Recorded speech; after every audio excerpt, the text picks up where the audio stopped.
रसोई के नीचे 1 साल का राशन। माँ जी, मुझे तो अपनी आंखों पर यकीन ही नहीं हो रहा है। आपने इतनी बड़ी बात मुझसे छिपाई। आप मेरे साथ ऐसा कैसे कर सकती हैं? मैं आपकी बहू हूँ, बाहर से आई हुई कोई चोर उचक्की थोड़ी हूँ जो आपने ऐसा किया। रूही बहुत गुस्से में है। वो अपनी सास लता पर चिल्ला रही है। उसके आसपास साल भर के राशन का ढेर लगा हुआ है। तू चिल्ला क्यों रही है और ये गुस्सा किससे दिखा रही है तू? जो भी मैंने किया है वो सब तेरी ही वजह से किया है।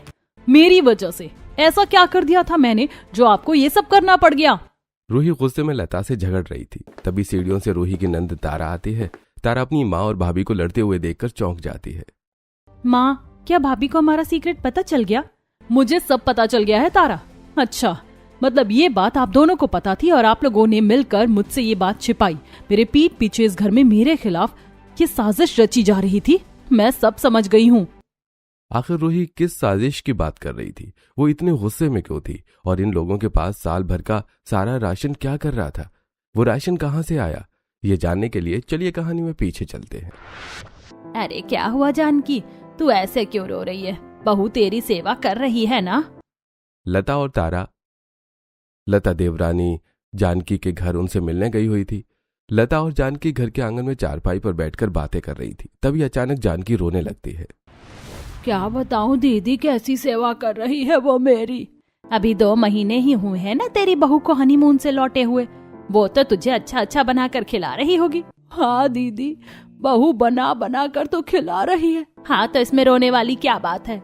मत पूछो दीदी, ये राशन तो ऐसे बर्बाद करती जैसे इसके बाप ने इसे दहेज में राशन की दुकान ही दे दी हो।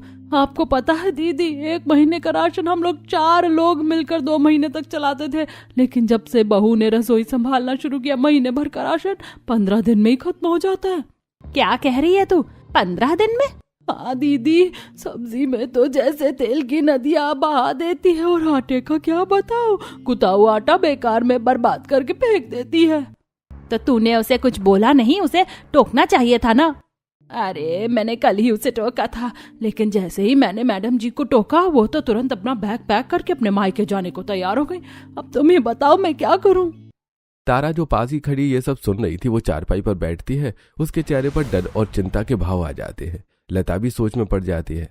चाची जी, क्या सच में भाभी ऐसी हैं? और माँ, अगले महीने तो भैया की भी शादी होने वाली है। कहीं हमारी भाभी भी ऐसी ही निकल गई तो हम क्या करेंगे? लता तारा की बातों का कोई जवाब नहीं देती। थोड़ी देर जानकी से बात करने के बाद लता और तारा अपने घर आ जाती है। लेकिन लता के दिमाग में अभी भी जानकी की बहू की हरकतें ही चल रही थी।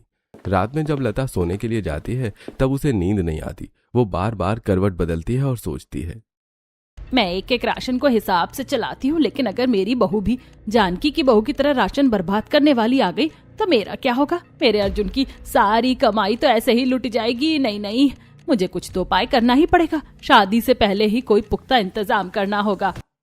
लता ये सोच रही थी कि तभी अचानक उसके दिमाग में एक जबरदस्त आइडिया आता है। वो अचानक बिस्तर पर उठकर बैठ जाती है। उसके चेहरे पर एक कुटिल और विजयी मुस्कान आ जाती है। हाँ, ये आइडिया एकदम सही है। मैं तो अब ऐसा ही करूंगी। आइडिया आने के बाद लता सो जाती है। अगली सुबह लता ने एक मिस्त्री को फोन करके घर बुलाया था। अर्जुन और रघुनाथ ऑफिस जा चुके हैं। तारा कॉलेज गई थी। घर में सिर्फ लता थी। मिस्त्री अपने औजारों के साथ लता के घर आता है। हाँ जी, बताइए क्या काम है? इधर आओ मेरे साथ। लता मिस्त्री को रसोई में ले जाती है। लता की रसोई काफी बड़ी और साफ सुथरी थी। लता फर्श की तरफ इशारा करती है। ये देख, इस रसोई के नीचे तुझे एक बड़ा सा तहखाना बनाना है और तहखाने का दरवाजा ऐसा बनाना कि जब मैं कोई एक खास टाइल दबाऊं तभी वो दरवाजा खुले, वरना ऊपर से देखने पर ये बिल्कुल एक आम रसोई लगनी चाहिए। किसी को रत्ती भर भी शक नहीं होना चाहिए कि इसके नीचे कुछ है। अरे मालकिन, कहीं किसी को मार कर तहखाने में गाड़ने का इरादा तो नहीं है ना? मैं पहले ही बता रहा हूँ भाई, मैं किसी मर्डर वर्डर के चक्कर में शामिल नहीं होने वाला। लता गुस्से में मिस्त्री को घूरते हुए उसे डांटती है। चुप कर पागल, तू बहुत फिल्में देखता है क्या? तुझे क्या मैं कोई मर्डर करने वाली कातिल लगती हूँ? जितना काम बोला है उतना कर और पैसे पकड़। ज्यादा जासूस बनने की जरूरत नहीं है। जी जी मालकिन, अभी शुरू करता हूँ। मिस्त्री अपना काम शुरू करता है और थोड़ी देर में रसोई के नीचे तहखाना बना देता है। मिस्त्री काम खत्म करके अपने पैसे लेकर चला जाता है। मिस्त्री के जाने के बाद लता एक बड़े से राशन की दुकान पर जाती है। वो दुकानदार को एक लंबी चौड़ी लिस्ट पकड़ाती है।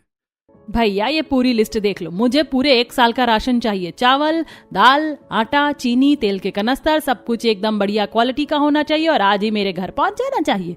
ये लीजिए राशन के एडवांस पैसे, बाकी पैसे राशन घर पहुंचने के बाद मिलेंगे। दुकानदार पैसे लेकर खुश हो जाता है। कुछ देर बाद एक हाथी गाड़ी लता के दरवाजे पर आकर रुकती है। मजदूर बोरियां और कनस्तर उतारने लगते हैं। तारा कॉलेज से लौटती है और इतना सारा सामान देखकर हैरान रह जाती है। अरे माँ, इतना सारा राशन, ये तो पूरे साल भर का राशन लग रहा है। अचानक ये सब क्यों? तारा की बात सुनकर लता मुस्कुराती है और उसे अपने साथ रसोई में ले जाती है। हाँ, साल भर का ही है। लता रसोई में जाकर एक खास टाइल को पैर से दबाती है। अचानक फर्श का एक बड़ा हिस्सा खिसकता है और नीचे जाने के लिए सीढ़ियां दिखने लगती हैं। रसोई के नीचे एक बड़ा सा तहखाना था। ये सब क्या है माँ? तूने ही तो कल कहा था ना कि अगर हमारी भाभी भी राशन उड़ाने वाली निकली तो क्या होगा। बस उसी का उपाय निकाला है मैंने। वाह माँ, आप तो बहुत तेज निकली। आपने तो इतना अच्छा उपाय ढूंढ निकाला है कि आपकी हालत कभी भी बड़ी मम्मी जैसी नहीं होगी। और क्या, अब हम ये सारा राशन इस रसोई के नीचे छिपा देंगे। ये बात सिर्फ हम दोनों को ही पता होगी। लता और तारा मिलकर सारा राशन, आटे की बोरियां, चावल के कट्टे, दालों के पैकेट, तेल के कुछ डिब्बे, सब कुछ रसोई के नीचे अच्छे से सजाकर रख देती है। समय बीतता है। अर्जुन और रूही की शादी हो जाती है। लता की बहू रूही घर आ जाती है। शादी के रात में लता चुपके से रसोई में आती है। वो टाइल्स को पैरों से दबाते हुए सोचती है, कल बहू की पहली रसोई है, मुझे अभी राशन लाकर रख देना चाहिए। लता रसोई के नीचे जाती है और वहां से राशन लाकर रसोई के स्लैब में रख देती है। अगले दिन जब रूही सोकर उठती है तब आज तो मैं अपने हाथ का टेस्टी खाना खिलाकर सभी का दिल जीत लूंगी। रूही लाल साड़ी में सजी धजी, हाथों में चूड़ा पहने अपनी पहली रसोई की रस्म करने के लिए रसोई में आती है। रसोई में घुसते ही उसकी नजर स्लैब पर पड़े सामान पर पड़ती है, जहां सारा राशन, आटा, चीनी, चावल पॉलीथीन की थैलियों में रखा हुआ है। अरे, राशन तो डब्बों में होता है, यहाँ सब कुछ प्लास्टिक की पन्नियों में क्यों रखा है? शायद माँ जी मेरी मदद करना चाहती होंगी। उन्हें लगा होगा कि मुझे अभी डब्बों के बारे में कुछ पता नहीं है, इसीलिए उन्होंने मेरी सहूलियत के लिए बाहर से अलग से राशन मंगवाकर पन्नियों में रख दिया है। कोई बात नहीं, चलो काम तो आसान हो गया। रूही पूरी लगन से खाना बनाना शुरू करती है। वो तय करती है कि वो पूरी, सब्जी और मीठे में खीर बनाएगी। रूही खीर बनाने के लिए एक बड़ा सा बर्तन गैस पर चढ़ाती है। खीर में थोड़ा दूध ज्यादा डाल देती हूँ, इससे खीर एकदम क्रीमी और मलाईदार बनेगी, सबको बहुत पसंद आएगी। वो खीर में ढेर सारा दूध डाल देती है। उसके बाद वो कढ़ाई में पूरियां तलने लगती है, लेकिन वो टिश्यू पेपर से पूरी का तेल सोखना भूल जाती है। रूही का पूरा परिवार डाइनिंग टेबल पर बैठा था। रूही सबको खाना परोस रही थी। उसके खाने से बहुत अच्छी खुशबू आ रही थी। सभी खाना खाते हैं। अरे वाह बहू, खीर तो बहुत ही स्वादिष्ट बनी है। सच में रूही, पूरियां भी कितनी अच्छी और एकदम कुरकुरी बनी है, मजा आ गया। रघुनाथ और अर्जुन को तो रूही के हाथ का खाना बहुत पसंद आता है, लेकिन लता का ध्यान खाने के स्वाद पर कम और खाने में इस्तेमाल हुई चीजों पर ज्यादा है। उसकी तेज नजरें खीर की गाढ़ी मलाई और पूरियों से टपकते तेल को देख रही थी। हे भगवान, इस खीर में तो इसने ना जाने कितना दूध डाल दिया और ये पूरियां, इनमें तो तेल ही तेल नजर आ रहा है। ये पक्का बहुत सारा तेल कढ़ाई में डालकर बर्बाद कर रही है। मेरा शक बिल्कुल सही था, मेरी बहू भी जानकी की बहू जैसी ही है। अगर मैंने रसोई के नीचे 1 साल का राशन तहखाने में छुपाने का फैसला ना लिया होता तो ये तो मेरा घर ही लुटा देती। क्या हुआ माँ जी, आपको खाना पसंद नहीं आया क्या? नहीं बहू, ऐसी कोई बात नहीं, खाना बहुत ही टेस्टी है, मजा आ गया खाकर। सभी को खाना खिलाने के बाद रूही अपने घर के कामकाज में लग जाती है। रूही रात का खाना बनाने के लिए फिर से रसोई में जाती है। तब वो स्लैब और अलमारियों को देखती है। अभी भी सारा राशन पॉलीथीन में ही रखा हुआ था। अरे, अभी भी दाल, चावल, मसाले पॉलीथीन में रखा है। इस घर में राशन के असली डब्बे कहाँ हैं? रोज रोज पन्नियों से निकालकर खाना बनाना तो बहुत मुश्किल होगा। मुझे माँ जी से पूछना ही पड़ेगा कि उन्होंने राशन के कंटेनर्स कहाँ रखे हैं। रूही रसोई से बाहर निकलकर हॉल की तरफ बढ़ती है। हॉल में लता बैठी टीवी देख रही थी। माँ जी, एक बात पूछनी थी, हमारे घर की रसोई में राशन डब्बों में क्यों नहीं है? सब कुछ पन्नियों में क्यों रखा है? मुझे पहली रसोई के लिए लगा कि आपने अलग से मंगवाया होगा, लेकिन रात के खाने के लिए भी मुझे कोई डिब्बा नहीं मिल रहा। देख रूही, तू सोच रही होगी कि मैंने रसोई में ऐसा खुला खुला राशन क्यों नहीं रखा, डिब्बों में बस थोड़ा थोड़ा ही सामान क्यों है। असल में तुझे इस घर की पूरी स्थिति अभी पता नहीं है। तेरी शादी के वक्त घर में काफी सारे पैसे खर्च हो गए थे। जी माँ जी, मैं समझ सकती हूँ। हाँ, और अभी हमें बैंक के काफी सारे लोन के पैसे भी चुकाने हैं। अर्जुन के पिताजी की भी उतनी कमाई नहीं है और अर्जुन भी अकेला कितना करेगा, इसीलिए मैं एक बार में महीने भर का सारा राशन नहीं लाती हूँ। मैं थोड़ा थोड़ा करके ही राशन लाती हूँ ताकि हिसाब बना रहे। कोई बात नहीं माँ जी, आप चिंता मत कीजिए, मैं समझती हूँ, मैं बहुत ध्यान से सब कुछ इस्तेमाल करूंगी। रूही ज्यादा ओवर रिएक्ट नहीं करती। वो बहुत ही सादगी से सास की बातों को समझती है और अपना काम करने के लिए रसोई में चली जाती है। अरे यार, मुझे तो ये बात पता ही नहीं थी कि घर पर इतना लोन है। माँ जी सही कह रही हैं, अर्जुन दिन रात इतनी मेहनत करते हैं। मुझे अब खाना बनाते हुए थोड़ा ध्यान रखना होगा। मुझे हर चीज बहुत हिसाब से इस्तेमाल करनी चाहिए। रूही हिसाब से थोड़ा सा राशन निकाल कर खाना बनाने लगती है। ऐसे ही दिन गुजरते हैं। एक दिन में रूही दोपहर का खाना बनाने की तैयारी कर रही थी, तभी कोई उसके घर की डोरबेल बजाता है। रूही जाकर दरवाजा खोलती है। उसके सामने पड़ोस में रहने वाली एक गरीब औरत खड़ी थी। बहन, मेरे घर में कुछ मेहमान आ गए और मेरे घर में आटा खत्म हो गया है। मुझे बहुत जरूरत है, क्या तुम मुझे थोड़ा सा आटा दे सकती हो? आप यहीं रुकिए काकी, मैं अभी रसोई में जाकर देखती हूँ। रूही जल्दी से रसोई में जाती है और आटे की पॉलीथिन खोलती है। पॉलीथिन में बहुत ही थोड़ा सा आटा पड़ा हुआ है। आटा तो बहुत थोड़ा सा ही है, इसमें से अगर मैंने इन्हें दे दिया तो रात के लिए रोटियां नहीं बन पाएंगी। कोई बात नहीं, बेचारी को बहुत जरूरत है। मैं रात को रोटियों की जगह चावल बना दूंगी। एक दिन चावल खाने से कुछ नहीं बिगड़ेगा। ये आटा मैं इन्हें ही दे देती हूँ। रूही वो आटा एक बर्तन में डालती है और बाहर आकर उस गरीब पड़ोसन को दे देती है। कजरी उसे ढेरों दुआएं देकर चली जाती है, लेकिन तभी लता दूर खड़ी ये सब देख लेती है। लता तेज कदमों से रसोई में आती है, जहाँ रूही चावल निकालने की तैयारी कर रही है। अरे बहू, ये क्या कर रही है तू? अभी मैंने देखा कि तूने वो सारा आटा उस पड़ोसन को दे दिया। तूने उसे इतना सारा आटा दे दिया, अब रात को क्या बनेगा? रात की रोटियों के लिए तो कुछ बचा ही नहीं। माँ जी, आटा ही तो है, बेचारी को बहुत जरूरत थी तो मैंने दे दिया। आप परेशान मत होइए, आज रात को हम रोटियों की जगह चावल खा लेंगे। चावल भी तो रखे हैं ना। लता कुछ नहीं बोलती, बस उसे घूर कर देखती है और वहां से भड़कते हुए बाहर निकल जाती है। वो सीधा अपनी बेटी तारा के कमरे में जाती है। क्या हुआ माँ, आप इतनी गुस्से में क्यों लग रही हो? देख रही है तू अपनी इस नई भाभी के कारनामे। एक तो मैंने इसे थोड़ा सा राशन दिया, उसमें भी उसने वो राशन दूसरों को बांट दिया। पता नहीं, अगर मैं इसे घर का राशन दे देती तो ये क्या करती? पक्का सारा का सारा मोहल्ले में लुटा देती। सच में माँ, भाभी ने ऐसा किया? हाँ, शायद मैंने रसोई के नीचे 1 साल का राशन रखकर सही किया। वो सब तो ठीक है माँ, लेकिन अभी धीरे बोलो वरना भाभी ने सुन लिया तो गड़बड़ हो जाएगी।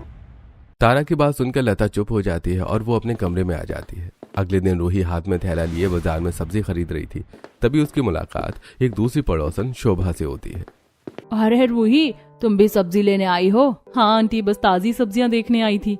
मैंने तुम्हें हमेशा अक्सर सब्जी खरीदते हुए देखा है, आज तक कभी राशन की दुकान पर राशन खरीदते हुए नहीं देखा। तुम्हारे घर में राशन कैसे आता है? क्या तुम लोग ऑनलाइन ऑर्डर करते हो? आजकल तो सब ऑनलाइन ही मंगा लेते हैं। नहीं आंटी, हम ऑनलाइन कुछ नहीं मंगाते, राशन तो माँ जी ही लेकर आती हैं। पड़ोसन सिर हिलाकर अपने रास्ते चली जाती है, लेकिन रूही के दिमाग में एक सवाल छोड़ जाती है। रूही घर लौट आती है। बाजार से वापस आकर रूही को गर्मी लग रही थी तो वो फ्रिज से पानी निकालकर अपने लिए शरबत बनाती है। शरबत घोलते घोलते वो गहरी सोच में डूब जाती है। मुझे ये बात समझ में नहीं आ रही, मैंने आज तक माँ जी को बाहर से राशन खरीद कर लाते हुए नहीं देखा। ना तो वो कभी बाजार से राशन के भारी थैले लाती हैं और ना ही हमारे घर पर कोई ऑनलाइन डिलीवरी वाला आता है। जब सामान ऑनलाइन ऑर्डर नहीं हो रहा है और माँ जी बाहर से खरीद कर ला नहीं रही हैं, तो फिर ये राशन घर में आता कैसे है? आखिर माँ जी राशन लाती कहाँ से हैं? रूही इसी सोच में अपने कमरे में जाती है। तभी लता, जो अपने कमरे में बैठकर एसी की हवा खा रही थी, वो रूही को आवाज देती है। बहू, ओ बहू, जल्दी यहाँ आना। रूही लता के कमरे में जाती है। क्या बात है माँ जी, आपने मुझे बुलाया? देखना बहू, एसी का रिमोट काम नहीं कर रहा है, शायद इसकी बैटरी खत्म हो गई है। रूही रिमोट खोलकर उसकी बैटरी चेक करने लगती है और उसे बदल देती है। अच्छा हुआ बहू, तूने एसी का रिमोट ठीक कर दिया। माँ जी, मुझे आपसे एक बात करनी थी। हाँ बहू, बोल क्या बात है? माँ जी, वो रसोई में आटा खत्म हो गया है। कल सुबह का नाश्ता बनाने के लिए जो आटा था वो मैंने इस्तेमाल कर लिया है। अब कल सुबह के नाश्ते के लिए थोड़ा भी आटा नहीं बचा है और चीनी भी खत्म हो गई है, तो सुबह की चाय भी नहीं बन पाएगी। अच्छा, सब खत्म हो गया? अभी भी समय है, बाहर दुकान खुली होगी। आप कहें तो मैं जाकर सामने वाली राशन की दुकान से राशन ले आऊं? नहीं बहू, इसकी कोई जरूरत नहीं है, तू रहने दे, मैं खुद ही जाकर राशन लेकर आ जाऊंगी। अरे वो राशन वाला है ना, उसके चाल चलन ठीक नहीं है। राशन देने के बहाने औरतों से अजीब तरह से बातें करता है। उसका व्यवहार मुझे बिल्कुल अच्छा नहीं लगता। तू एक काम कर, तू जाकर रात का खाना बना ले, भूख लगी है सबको। थोड़ी देर में बेटा भी आ जाएगा, राशन मैं खुद ही ले आऊंगी। ठीक है माँ जी, जैसी आपकी मर्जी। रूही रसोई में चली जाती है, रात का खाना बनाने लगती है। सभी लोग खाना खाते हैं और अपने अपने कमरों में सोने चले जाते हैं। रात के करीब 1 बज रहा था। पूरा घर शांत था। लता चुपके से अपने कमरे का दरवाजा खोलती है और दबे पांव छुपते छुपाते रसोई में आती है। वो टाइल को जोर से दबाती है तो अचानक एक हल्की सी क्लिक की आवाज होती है और तभी रसोई का फर्श, जो बिल्कुल टाइल्स जैसा ही दिखता था, एक दरवाजे की तरह खुल जाता है। रसोई के नीचे जाने के लिए सीढ़ियां बनी हुई थी। लता पन्नी लेकर उन सीढ़ियों से रसोई के नीचे उतर जाती है। एक काम करती हूँ, जल्दी से राशन लेकर चलती हूँ, कहीं कोई उठ ना जाए। रसोई के नीचे ट्यूबलाइट जलती है। नीचे बड़े बड़े बोरे रखे थे। लता जल्दी जल्दी आटा, चीनी, तेल पन्नियों में भरती है। आधी रात को तारा पानी पीने के लिए रसोई में आ रही थी। तभी उसकी नजर रूही पर जाती है, जो अपने कमरे से निकल रही थी। तारा जल्दी से रसोई में जाती है और देखती है कि रसोई का नीचे का दरवाजा खुला हुआ है। वो जल्दी से टाइल्स दबाकर दरवाजे को बंद कर देती है। रसोई के नीचे अंधेरा हो जाता है। अरे ये दरवाजा किसने बंद कर दिया? मैं अंदर हूँ, मुझे बाहर निकालो। अरे भाभी, इतनी रात को आप यहाँ क्या कर रही हैं?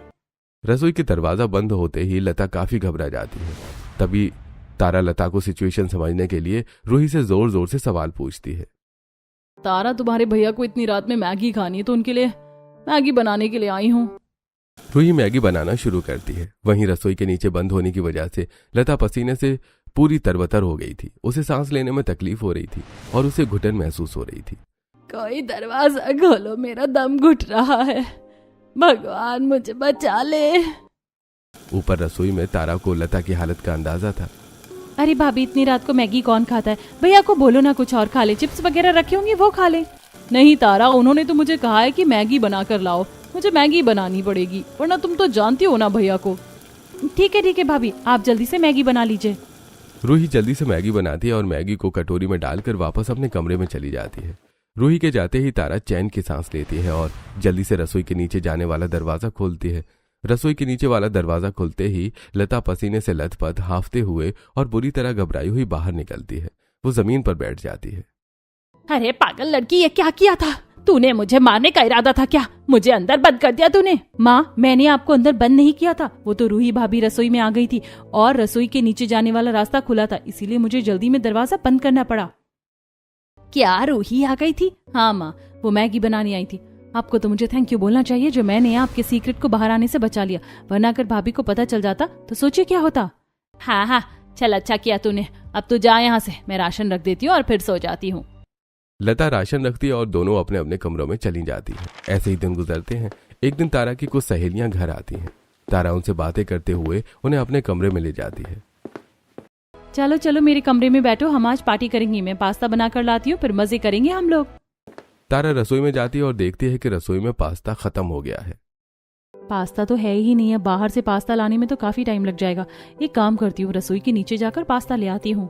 तारा सीधे टाइल को दबाती है और नीचे का दरवाजा खोल लेती है। वो तेजी से अंदर जाती है और एक डिब्बे से पास्ता निकालकर बाहर आ जाती है। जैसे वो बाहर निकलकर दरवाजा बंद करती है, अचानक पीछे से कोई उसके कंधे पर हाथ रखता है। तारा चौंक कर पलटती है। सामने लता खड़ी है। उसका चेहरा गुस्से से लाल है। माँ, आपने तो मेरी जान ही निकाल दी थी अभी। तूने मेरी जान निकाल दी। तू रसोई के नीचे क्यों गई थी? माँ, मेरी सहेलियां आई हैं, सबको पास्ता खाना था और रसोई में पास्ता खत्म हो गया था, इसीलिए मैं नीचे से पास्ता लेने गई थी। तेरा दिमाग खराब तो नहीं हो गया है? अगर रूही ने देख लिया तो हमारा सीक्रेट उसे पता चल जाता। अगली बार तूने ऐसा कुछ किया ना तो मैं तेरी टांगे तोड़ दूंगी, बता रही हूँ। लता तारा को डांट रही थी, तभी रूही वहां आ जाती है। माँ जी, आप ननद जी की टांग क्यों तोड़ने वाली है? और आप किस सीक्रेट की बात कर रही हैं? लता रूही को देखकर डर जाती है। उसे समझ नहीं आता कि क्या बोले। अरे कुछ नहीं बहू, तू तो जानती है कितनी शरारती है, बस इसे ऐसे ही डरा रही थी ताकि ये काबू में रहे। और आप लोग किस सीक्रेट की बात कर रहे हैं? अरे कुछ नहीं बहू, वो तो तेरे पति का जन्मदिन आने वाला है ना, तो हम लोग बस उसी की तैयारी के बारे में सोच रहे थे। मैं सोच रही थी कि अर्जुन और तुझे एक साथ सरप्राइज दूंगी। अर्जुन जी का जन्मदिन? उनके जन्मदिन में तो अभी पूरे 2 महीने बाकी हैं। तो क्या हुआ, हम लोग पहले से ही तैयारी कर रहे हैं। हाँ भाभी, मैं और माँ आपको और भैया दोनों को सरप्राइज देना चाहते थे, लेकिन सब गुड़गोबर हो गया। रूही बात आगे नहीं बढ़ाती है और अपने कमरे में चली जाती है। ऐसे ही दिन गुजरते हैं। एक दिन लता किसी काम से जानकी के घर गई थी। तारा कॉलेज गई हुई थी और रूही घर में अकेले रसोई में खाना बना रही थी। तभी उसके हाथ से एक पत्थर वाली अचार की बरनी गिर जाती है और वो उसी टाइल पर गिरती है जिससे रसोई के नीचे जाने का रास्ता खुलता है। बरनी गिरते ही दरवाजा खुल जाता है। रूही रसोई के नीचे जाती है और रसोई के नीचे 1 साल का राशन देखकर हैरान हो जाती है। यहाँ इतना सारा राशन क्या कर रहा है और माँ जी ने मुझे इसके बारे में बताया भी नहीं है। रूही ये सोच रही थी, तभी लता वहां आ जाती है। इतनी बड़ी बात छुपाने की वजह से रूही लता से गुस्सा हो जाती है। माँ जी, मुझे तो अपनी आंखों पर यकीन ही नहीं हो रहा है, आपने इतनी बड़ी बात मुझसे छिपाई। आप मेरे साथ ऐसा कैसे कर सकती हैं? मैं आपकी बहू हूँ, बाहर से आई हुई कोई चोर उचक्की थोड़ी हूँ जो आपने ऐसा किया। तू चिल्ला क्यों रही है और ये गुस्सा किसे दिखा रही है? जो भी मैंने किया है वो सब तेरी वजह से ही किया है, मेरी वजह से। ऐसा क्या कर दिया था मैंने जो आपको ये सब करना पड़ गया? रूही गुस्से में लता से झगड़ रही थी, तभी सीढ़ियों से रूही की नंद तारा आती है। माँ, क्या भाभी को हमारा सीक्रेट पता चल गया? मुझे सब पता चल गया है तारा। अच्छा, मतलब ये बात आप दोनों को भी पता थी और आप लोगों ने मिलकर मुझसे ये बात छिपाई। मेरे पीठ पीछे इस घर में मेरे खिलाफ ये साजिश रची थी। मैं सब समझ गई हूँ। भाभी शांत हो जाइए, आपको इतना गुस्सा नहीं करना चाहिए। मैं शांत हो जाऊं? रसोई के नीचे 1 साल का राशन आप लोगों ने छुपाया हुआ था और माँ जी आप मुझे बोल रही हैं कि ये सब मेरी वजह से हुआ है। हाँ, ये सब तेरी वजह से ही हुआ है।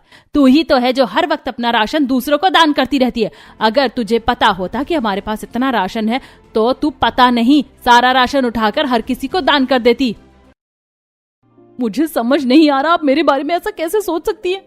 उस दिन उस औरत को बहुत ज्यादा जरूरत थी, इसीलिए मैंने उसे थोड़ा सा राशन दिया था।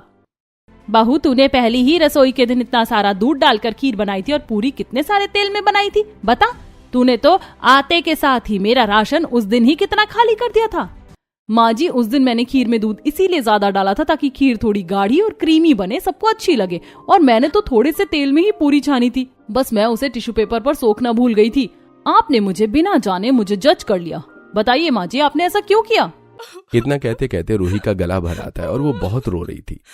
तुझे पता नहीं रूही, मेरी देवरानी की बहू कितना राशन बर्बाद करती है। उसकी वजह से मेरी देवरानी कितना रोती है और जब वो अपनी बहू को राशन बर्बाद करने से मना करती है तो वो मायके जाने की धमकी देती है। मैं नहीं चाहती थी कि मेरे साथ ऐसा हो, इसीलिए मैंने पहले से ही तैयारी की थी।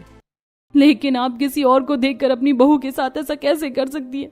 मैंने आपका कितना ख्याल रखा, आपके खाने की हर फरमाइश का ध्यान रखा, लेकिन आप मेरे बारे में इतना गलत सोचती हैं। माँ जी, आपने मेरे साथ बहुत गलत किया, मुझे बहुत बुरा लगा है आज। रूही फूट फूट कर रो रही थी। तभी हॉल का दरवाजा खुलता है और अर्जुन अंदर आता है। अर्जुन रूही को आवाज देता है। उसकी आवाज सुनकर रूही, लता और तारा तीनों नीचे से ऊपर रसोई में आती हैं। तब तक अर्जुन भी रसोई में आ जाता है। ये सब क्या हो रहा है? आप लोगों ने रसोई के नीचे इतना बड़ा कमरा कब बनवाया? ये कमरा माँ जी ने बनवाया और आपको पता है रसोई के नीचे 1 साल का राशन रखा हुआ है। माँ जी ने मुझसे राशन को छुपा कर रखा था। माँ, राशन छुपाने की क्या जरूरत थी आपको? अरे बेटा, तेरी ये बीवी ये जब से आई है ना बस राशन लुटाने में लगी रहती है। मैंने सोचा कि कहीं ये सारा राशन ना लुटा दे, इसीलिए। ये तो बहुत गलत किया माँ आपने। ये बेचारी तो जिस दिन से आई है उस दिन से इस घर को अपना मानकर इसे कितने अच्छे से संभाल रही है और कितने प्यार से हम सबके लिए खाना बनाती है, पर इसे आपने अपनाया ही नहीं। इस बार आपने सही नहीं किया है माँ। रूही को रोते हुए देखकर और अपने भाई की बात सुनकर तारा को अपनी गलती का एहसास होता है। माँ, शायद हमने भाभी को बहुत जल्दी जज कर लिया था, हमें ऐसा नहीं करना चाहिए था। भैया और भाभी सही कह रहे हैं। मुझे लगता है कि आपको भाभी से माफी मांग लेनी चाहिए। मैं क्यों माफी मांगू? जो हुआ सो हुआ, अब उन बातों को भूल जाओ। घर परिवार में तो ऐसी बातें होती रहती हैं। लता बिना कुछ कहे वहां से अपने कमरे में चली जाती है। रूही रोती रहती है। अर्जुन उसे सांत्वना देता है। घर का माहौल तनावपूर्ण हो जाता है। अगले कुछ दिनों तक घर में कोई किसी से ज्यादा बात नहीं करता। रूही चुपचाप अपना काम करती है और लता भी उससे आंखें चुराती है। कुछ महीने बीत जाते हैं। एक दिन शहर में भयानक आंधी तूफान आता है। बाहर आसमान काला हो चुका था। अरे बहू, जल्दी से कपड़े लेकर आ, बहुत तेज बारिश होने वाली है। जी माँ जी, मैं छत पर कपड़े लेने ही जा रही हूँ। रूही छत से भागकर कपड़े उतार कर लाती है, लेकिन तब तक झमाझम बारिश होने लगती है। बारिश रुकने का नाम ही नहीं लेती। लगातार 4-5 दिन तक मूसलाधार बारिश होती है। सड़कों पर पानी भर जाता है। घर के अंदर भी सीलन आने लगती है। 5वें दिन पानी थोड़ा कम होता है। तारा टीवी पर न्यूज देख रही थी। माँ देखो ना, न्यूज में दे रहा है कि पानी जो है वो राशन की दुकानों में भी चला गया है। लोगों के घरों में राशन सड़ गया है। अभी तो बाहर से कुछ खाने को मिलेगा भी नहीं। अच्छा हुआ माँ जो आपने रसोई के नीचे 1 साल का राशन रखा हुआ है। कम से कम हमारे पास तो खाने को है। हाँ, हमें भी चलकर देखना चाहिए कहीं वो खराब तो नहीं हो गया। पूरा परिवार रसोई की तरफ दौड़ता है। लता कांपते हाथों से टाइल दबाती है। नीचे का दरवाजा खुलता है। अंदर का नजारा देखकर सबकी आंखें फटी की फटी रह जाती हैं। रसोई के नीचे थोड़ा पानी आ गया था, लेकिन राशन भीगा नहीं था। अरे बेटा, हमारा राशन बाल बाल बच गया। ये पानी से भीगे उससे पहले चलो इसको जल्दी से ऊपर लेकर चलो। अर्जुन, रूही, लता और तारा सब मिलकर सारे राशन के बोरों और डिब्बों को ऊपर हॉल में खींच कर लाते हैं। सारा राशन सही सलामत देखकर लता को बहुत खुशी होती है। हॉल का दरवाजा खुला था, तभी वहां से पड़ोस की एक औरत गुजरती है। उसका चेहरा उतरा हुआ था। वो खुले दरवाजे से अंदर झांकती है। माँ जी थोड़ा सा राशन हमें दे दीजिए। मेरा बच्चा 4 दिन से भूखा, घर में पानी भर जाने से सब बह गया और अगर उसे खाना नहीं मिला तो वो मर जाएगा। प्लीज हमारी मदद कर दीजिए। लता कुछ नहीं बोलती। वो चुपचाप अपने राशन को देख रही थी, लेकिन इतने दिन से चुप रहने वाली रूही अब आगे आती है। माँ जी, भगवान जी ने हमारा राशन खराब होने से बचा लिया, वरना आप सोचिए अगर ये भीग जाता तो हमारा कितना नुकसान हो जाता। भगवान ने हमारी मदद की है। मुझे लगता है कि हमें अब दूसरों की मदद करनी चाहिए। अभी लोगों को राशन की बहुत जरूरत है। हाँ माँ, भाभी सही कह रही है। आप टीवी में देखिए कितने गरीब लोग हैं जो बारिश की वजह से भूख से बेहाल हो रहे हैं। लता रूही की तरफ देखती है। उसके दिमाग में एक कश्मकश चल रही थी। वो रोती हुई राधा की तरफ देखती है और फिर अपने राशन की तरफ और फिर अपनी बहू की तरफ। उसका दिल पिघल जाता है। तो सही कह रही है बहू, हमारे पास इतना सारा राशन है। अगर हम ऐसी हालत में दूसरों की मदद करते हैं और हमारे राशन से किसी भूखे का पेट भरता है तो इससे बड़ा पुण्य क्या होगा। तुम राधा को राशन दे दो और हम लोग बाकियों को भी राशन देने चलते हैं। लता की बात मानकर रूही राधा को जरूरत भर का राशन दे देती है। फिर लता, रूही, अर्जुन और तारा मिलकर जल्दी जल्दी अपने राशन को पन्नियों में भरते हैं। वो बाहर पानी में खड़े लोगों को राशन बांटने लगते हैं। अरे वाह, आप लोग तो बहुत अच्छे लोग हो। भगवान आपका भला करे माँ जी, आपने हमारी बच्चों की जान बचा ली। लोगों की दुआएं सुनकर लता की आंखों में आंसू आ जाते हैं। उसे अपनी गलती का एहसास होता है। वो पलटकर रूही को देखती है जो मुस्कुराते हुए लोगों की मदद कर रही थी। मेरी बहू सच में बहुत अच्छी है। मैंने दूसरों की बहू को देखकर उस पर शक किया और उसे इतना दर्द दिया, लेकिन आज उसी की समझदारी से हम लोगों की मदद कर पा रहे हैं। राशन बांटने के बाद सब घर के अंदर आते हैं। लता रूही के पास जाती है और उसके सिर पर प्यार से हाथ रखती है। मुझे माफ कर दे बहू, मैंने तुझे समझने में बहुत देर कर दी। तू इस घर की लक्ष्मी है। आज के बाद मैं तुझसे कुछ नहीं छुपाऊंगी। रूही अपनी सास के गले लग जाती है। अर्जुन, रघुनाथ और तारा मुस्कुराते हुए ये सब देखते हैं। अब राशन रसोई के नीचे नहीं बल्कि रसोई में डिब्बों में रहने लगा था। रसोई के नीचे अब कोई कमरा नहीं था। लता रूही पर भरोसा करने लगी थी। रूही के दिल में भी किसी के लिए कोई शिकायत नहीं थी। रूही के ससुराल में अब सब रूही से प्यार करते और उस पर भरोसा करने लगे थे।